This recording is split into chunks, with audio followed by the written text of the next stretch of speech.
दोस्तों, शिक्षण कौशलों के बारे में बताते समय हमने देखा कि शिक्षण कौशलों का वर्गीकरण 9 प्रकार के हम कर सकते हैं। उनमें 3 प्रकारों के बारे में हमने पिछली कक्षाओं में देखा भी था और अब देखेंगे स्पष्टीकरण अथवा व्याख्या संबंधी कौशल। जब छोटे छोटे प्रश्नों के द्वारा हम विषय की ओर छात्र का आकर्षण खींचते हैं और कक्षा में हिंदी का वातावरण बनाते हैं, उसके बाद ही विषय के अंदर हम प्रवेश करते हैं। तो वातावरण बनाना मुख्य विषय है। जहां हिंदी का वातावरण नहीं है, हिंदी सीखना सरल नहीं होगा। और वातावरण बनाने के बाद ही स्पष्टीकरण अथवा व्याख्या, विषय क्या है, विषय को किस प्रकार रुचिकर बनाकर, ध्यान देने की बात है, रुचिकर बनाकर छात्रों के अंदर पहुंचा सकते हैं, इस पर विचार करना चाहिए अध्यापक को। क्योंकि स्पष्टीकरण अथवा व्याख्या करने वाला अध्यापक होता है। एक विषय के संबंध में स्पष्टीकरण अथवा व्याख्या देने के लिए हम जानते हैं विषय संबंधी ज्ञान अनिवार्य है। हिंदी का वातावरण बनाने के साथ साथ व्याख्या करते समय अध्यापकों को स्वयं सुनिश्चित करना चाहिए कि निर्दिष्ट विषय के बारे में मुझे जानकारी है, पूर्ण जानकारी विषय के बारे में हो, कहीं भी कोई अड़चन या जर्किंग नहीं होने देना चाहिए। एक प्रवाह बनना चाहिए। हाँ, व्याख्या अनेक प्रकार के हम कर सकते हैं। कभी परिभाषा द्वारा, कभी वस्तु का प्रदर्शन द्वारा, कभी अभिनय द्वारा, कभी आलाप द्वारा विषय वस्तु को छात्रों तक हम पहुंचा सकते हैं। हाँ, कक्षा के अंदर रुचि किस प्रकार बना के रखें, उस पर ध्यान देना चाहिए।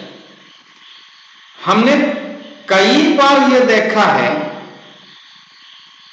और जाना भी है कि यदि 40 छात्र कक्षा के अंदर है तो 40 छात्र 40 प्रकार के होते हैं।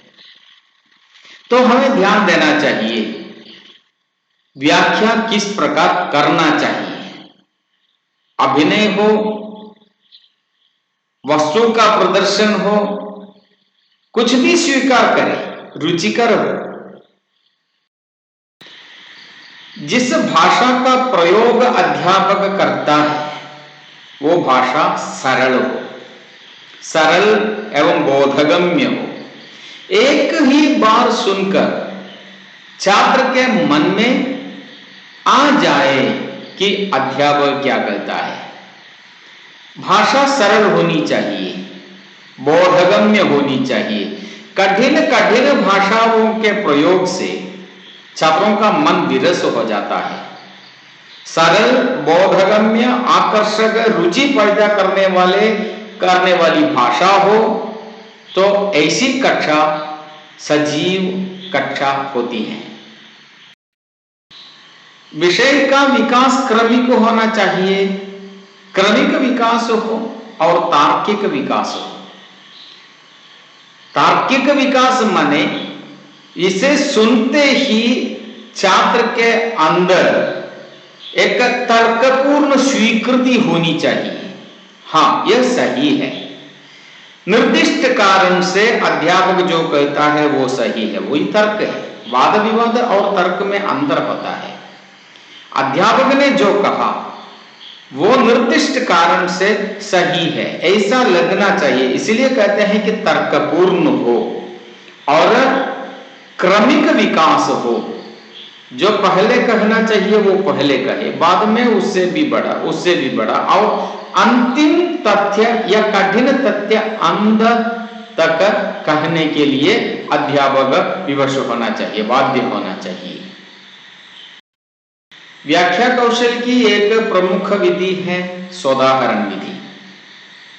उसका इस्तेमाल हम कर सकते हैं और ये सोदाहरण विधि को दृष्टांत कौशल विधि भी कहते हैं। सोदाहरण विधि आगमन विधि पर आधारित है। क्या है आगमन विधि?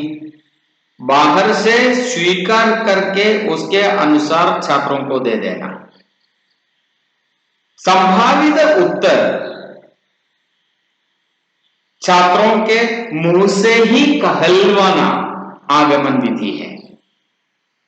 इसी प्रकार छात्र को लगना चाहिए कि हाँ, उत्तर मैंने कहा, मैंने जो कहा वही पाठ्य पुस्तिका में है, तो उसकी रुचि बढ़ जाती है।